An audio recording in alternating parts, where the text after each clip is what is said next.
Достор, орус пропагандачысы Владимир Соловьев деген кече күнү Борбор Азия боюнча коркутууларды, туура эмес ойлорду айтты. Жөн эле логикалык ойду айткым келет да. Россия Федерациясы менен Борбор Азиянын бир кылым адан дагы көп стратегиялык мамилеси бар.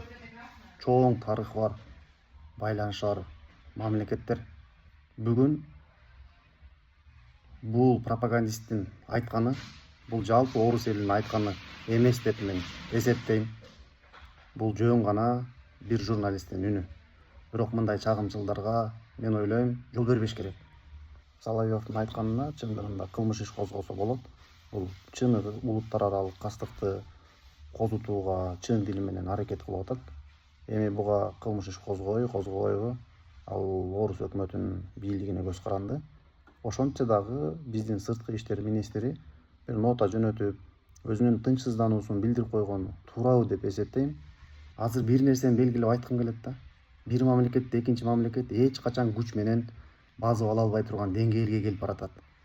Ооба, физикалык жактан басышың мүмкүн, бирок моралдык жактан сен менен эсептешпейт. Кулчулук мүнөздөн эл арылып баратат, дүйнө арылып баратат. Макул бүгүн бастың, бирок эртең сен ичиңен жардырышы мүмкүн. Буну биз практикада көрүп келатабыз. Кайсы мамлекетти басып, жана ошону толук басып башкарып калды. Башкара албайт. Качан гана ал менен моралдык же болбосо политикалык бир союздаш болуп башкарып калбаса, башкара албай атат. Азыр күч менен башкарам деген туура эмес. Азыр дипломатия менен башкарыш керек. Азыр экономикалык өзүнүн таасири менен башкарыш керек. Ал эми күч менен башкарыш бул башка доордо, арткы доордо калып кетти.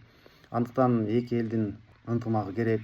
Борбор Азия бүгүн чоң маданияты бар, чоң чөлкөм. Анын эли да көп, анын азыр биримдиги дагы чоң. Кандай гана сыртта бир сокко болбосун, эли дагы баардыгы бирип кетиши мүмкүн. Ооба, бирок ошончо дагы кайсы бир саясатчылар бар. Алардын ошол таасири астындабы же болбосо каалоосунун астындабы ошондой сөздөрдү айтып бериши мүмкүн. Бирок ал орун таба албайт. Ал жаңылыштык. Императорлор болбосун, башка хан болбосун, алар дагы жаңылган. Мен ойлойм, бул менен ким кандай ушундай кадамга барбасын, басып алуу, коркутуу деп ал өзүнүн алсыздыгын көргөзөт жана өзүнүн таасирин гана жоготот деп эсептейм да. Андыктан дүйнөдө тынчтык болсун. Достор, Борбор Азия боюнча экономикалык жана саясий абал боюнча дагы кенен талкуу кылабыз. А сиздер болсо бул пропагандист боюнча өз оюңуздарды билдирип коюңуздар. Көрүшкөнгө чейин.